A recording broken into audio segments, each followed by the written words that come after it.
François Heger, journaliste à la RTS, que les téléspectateurs connaissent bien évidemment, à couleur locale, tous les soirs de la semaine. Bonjour François. Vous êtes un sportif aussi, alors vous pratiquez plusieurs sports, lesquels? Bah, j'essaye d'être sportif, hein. C'est parfois pas facile avec notre travail, mais alors je fais de la course à pied, en règle générale, 2 à 3 fois par semaine. Je fais pas mal de rando l'hiver, ce qui est assez complémentaire avec la course à pied. Et puis je fais un peu de tennis, un peu de kitesurf, et puis un peu de ski. Voilà, et tout ça en grande modestie, on sait que vous avez quand même fait des bonnes courses, des bons chronos, vous avez fait la PDG, vous avez fait vraiment énormément de courses qui demandent comme une exigence au niveau de la préparation. Alors comment vous arrivez à allier ça avec justement le travail? Comment vous organisez? Alors, ce que j'essaie de faire, c'est qu'en règle générale, je cours toujours entre midi et 2 heures. Parce que c'est vrai que le soir, quand on finit couleur locale, c'est 7h30 du soir. Il y a le direct qui demande de l'énergie. Donc, souvent, je suis fatigué le soir. Donc, j'arrive plus à courir le soir, ce que je pouvais faire avant. Donc, maintenant, je cours beaucoup entre midi et 2. Et puis, les week-ends. Donc, j'arrive à avoir des plages, justement, de sport, je dirais, entre 1 heure et 1h30, voire 2 heures entre la semaine et le week-end. Puis ça représente quoi le sport en fait dans votre vie? C'est une évasion, c'est un exutoire, c'est un jeu ou c'est une...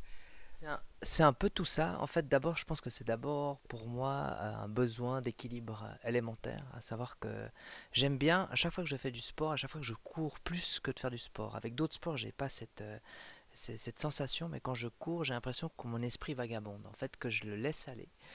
Et je résous énormément de problèmes où j'ai des idées régulièrement. Après une course à pied, je rentre et je note des idées parce qu'en fait, j'ai laissé mon esprit vagabonder, se déplacer dans mes idées à moi et j'arrive à avoir des réponses. C'est très étonnant. Donc ça me nourrit à la fois et puis ça me permet de m'évader, de m'échapper. Et puis j'ai besoin en fait d'une activité sportive. Donc j'ai besoin de me dépenser, j'ai besoin d'énergie, de dépenser de l'énergie pour tenir aussi dans ce qu'on fait. Si vous aviez pu être un grand sportif professionnel médaillé olympique, ça aurait été lequel? Moi, j'étais la génération de Pirmin Soubrigan. C'était mon dieu et j'aurais adoré skier comme Pirmin Soubrigan. Malheureusement, je ne skie pas comme lui. J'espère que ma fille peut-être skiera un jour comme lui, mais non. Alors, j'aurais adoré pouvoir multiplier les podiums à ski comme il l'a fait. Vous avez un objectif prochainement de course? Alors, j'avais des objectifs. Je voulais faire Mora-Fribourg et je voulais faire le Semi de Lausanne. Et puis, la vie a été assez dense ces temps. Donc, ça, c'est aussi une chose que j'essaie d'appliquer. C'est quand je me sens fatigué ou quand j'ai beaucoup de choses, ben, je réduis en fait mes objectifs et je cours plus pour le plaisir et je cours pas pour le chrono. Et là, j'ai décidé de ni faire Mora-Fribourg ni faire le Semi de Lausanne. Mais j'ai peut-être en tête les 20 km de Lausanne l'année prochaine. On verra encore. Ok, bah c'est sage aussi, c'est bon à entendre de savoir à des moments récupérer, dire stop et faire des pauses, hein, c'est bon pour son corps. C'est essentiel même.